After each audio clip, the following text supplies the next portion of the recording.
something that we can actually use. And then the delivery, and it's not just for implant and surgical guidance, there's a host of different uses, as we said. So the FDA only covered a brief component of that in giving us guidelines pretty much towards the end of that spectrum. But there's, as you can see, a very large spectrum of things that we need to consider when we are doing this, how we think about this approach. So of course, we can always get better when it comes to medical imaging and doing tailored protocols. Those are not terribly difficult, but we also have to consider the fact that a lot of the imaging, we have to have tools that are strong enough so that whatever imaging we get, I mean, we don't always think that when we image a patient from the onset that we are going to be printing something for that patient. You want to be able to use existing imaging wherever possible and have the tools to be able to optimize that for whatever imaging comes your way. The biggest challenge, I think, comes in the form of data manipulation, because models can take a significant amount of time to prepare, okay? And also, very often you're using very different tools than what the radiologist would typically use within their workflow. There's third-party tools, there's open source tools, there's a lot of tools that require a lot of post-processing and editing that will be completely different than the tools that the radiologist will use. And if it takes anything or any time away from the radiologist, we know that that's something that is frowned upon within the institution. It's something that takes away from their time. It also requires quite a bit of knowledge of the 3D printer and the media that's going to be used, which is something that's also a little bit beyond what we normally do. And for the time being, except in very particular geographies, it is still a non-reimbursed activity. Okay, so since it's a non-reimbursed activity, any time that's invested in doing a 3D model for the radiologist specifically, I'm not talking about for the entire hospital, is time that they otherwise could have been doing a different case. So in many cases, this is actually volunteer work from the standpoint of the radiologists themselves. And of course, there's great benefits for the hospital. I'm talking specifically within our community. So what we tried to do from a Philips perspective is actually take a look at those. What we haven't covered actually on this list is steps 4, 5, and 6, which are seminal to getting this printed itself. And we don't think that we have a whole lot to add from an imaging modality perspective to be able to help solve those issues. But what we think is probably best is to be able to partner with a printing service that knows how to do this way better than we do.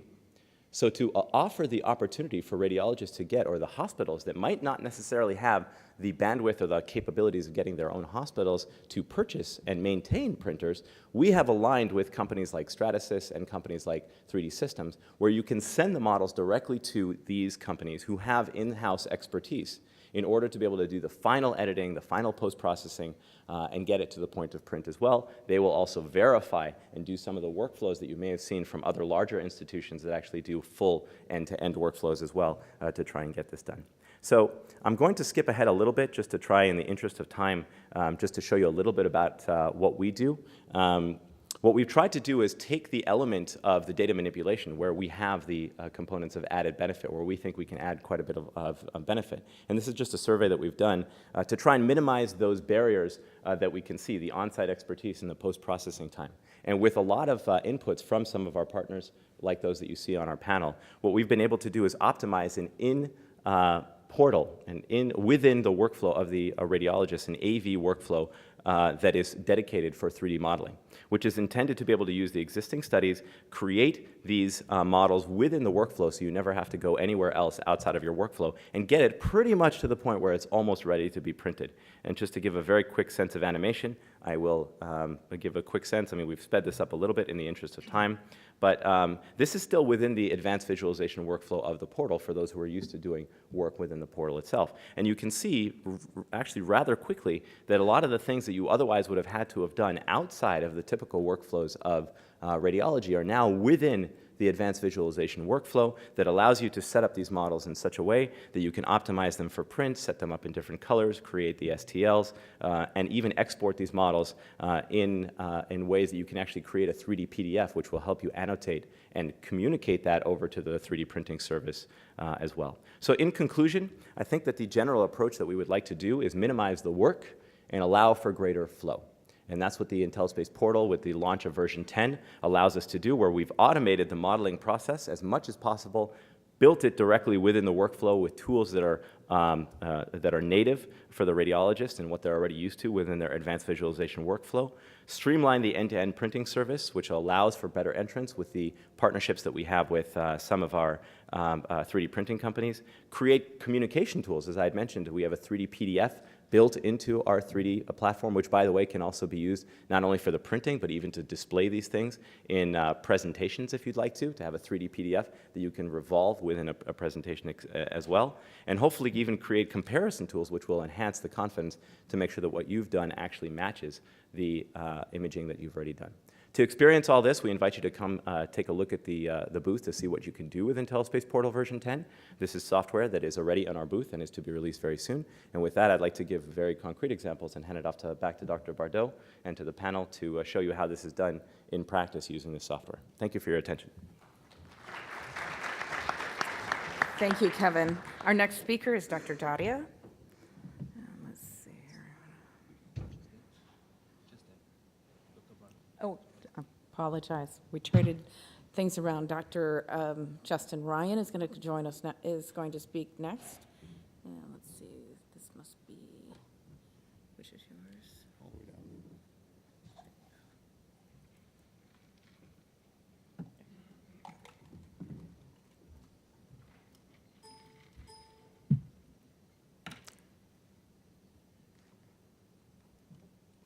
Perfect. All right, thank you very much. So my name is Justin Ryan. I'm a research scientist at the Cardiac 3D Print Lab within the Heart Center at Phoenix Children's Hospital. I don't have any personal disclosures to make, but our institution does benefit from a master research agreement with Philips, and the use of the technology here was for research purposes only. As representative of the 3D printing SIG, it is important to state that FDA-cleared software should be utilized in the process of 3D reconstruction. So my talk today will focus on the 3D printing applications we do at Phoenix Children's Hospital and the role that PACS will play in the 3D reconstruction, 3D printing, and advanced 3D modeling applications.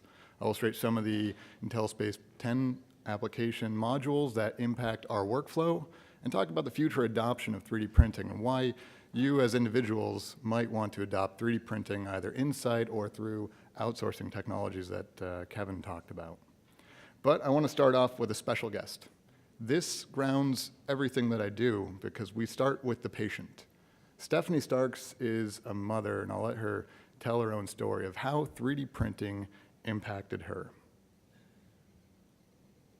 I would love to. Thank you for this opportunity.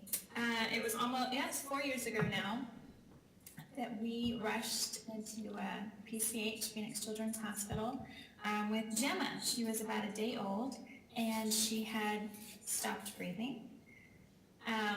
Come to find out, she had been born without the right side of her heart, and we didn't know. So we came very close to losing her. All intents and purposes, we should have lost her. She shouldn't be here today. It really doesn't make sense what she has survived and endured and thrived in spite of. But so you can imagine, you know, a day out from giving birth, you have a newborn who's now in the neonatal intensive care unit, the NICU. It was terrifying. And I came down and used big words, pulmonary atresia with intact ventricular septum, to explain her condition. And those words meant nothing to us. One of the physicians tried to draw a black and white, rendering. He took a pen on paper, and this is her heart, and this is what happened. And honestly, none of it made sense. And then as she got ready for her first heart surgery, Dr. Popal, our cardiologist and one of the innovators of the 3D print lab, brought us this. Can you see it? Yeah. And we didn't know it at the time, but as he explained, this is her heart. This is the replica of her heart, and the purple is what didn't grow, and the green is where they were going to go to fix that, and it changed everything for us. It took our terrifying nightmare, I kind of think of it as like a monster under the bed, and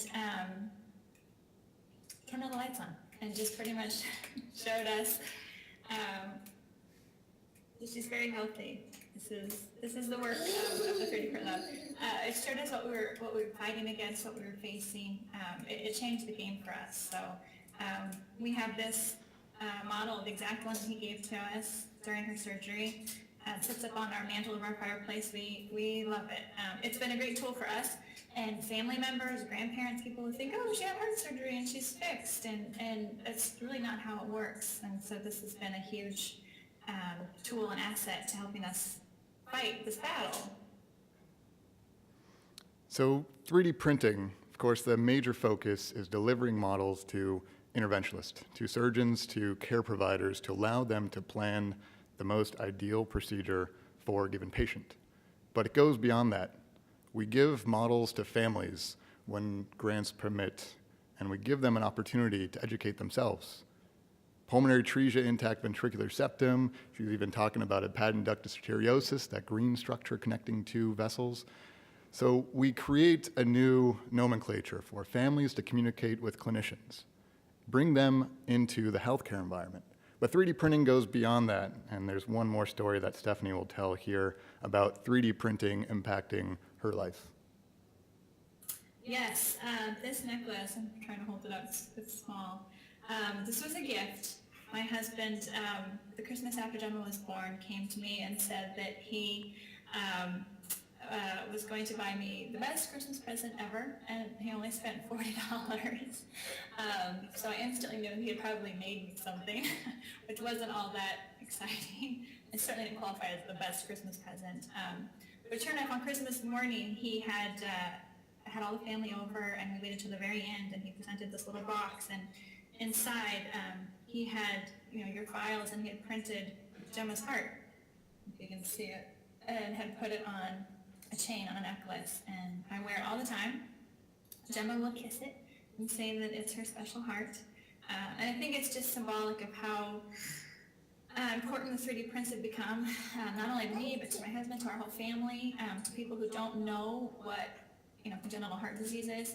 It affects 40,000 children every year, and most people have still never heard of it. So this is a great tool. It just kind of starts the conversation and helps educate and advocate for children like Gemma, like my daughter. So in our process, we created the STLs that Kevin talked about, and Rory, her husband, reached out to me and asked for them. And I gave them to him. He tried to print it on his desktop printer because so many people have those nowadays. It completely failed because the model was pretty complex, but then he took it over to a company, Shapeways, and got a tiny little trinket made. And that brought their patient care back around to them, allowed them not just to be educated, allowed them not just to have their kid's surgery planned with it, but also to celebrate what they've just been through. And that's just one of the applications that we're exploring at Phoenix Children's Hospital, bringing the entire system of healthcare around with 3D modeling and 3D printing. And it's becoming not unique anymore. We're doing 3D modeling, 3D printing on so many patients at our institution, and even across institutions. This was a collaboration with Children's Hospital Philadelphia. They had very advanced images on lymphangiography. We had a CT contrast. We did reconstructions of both images taken at different institutions and fused them together to give us more information than was really possible before. And that has been really our bread and butter, creating morphologically complex patient-specific models to help us practice our procedure through reconstruction. And we have samples, many examples of different types of anatomies and pathologies.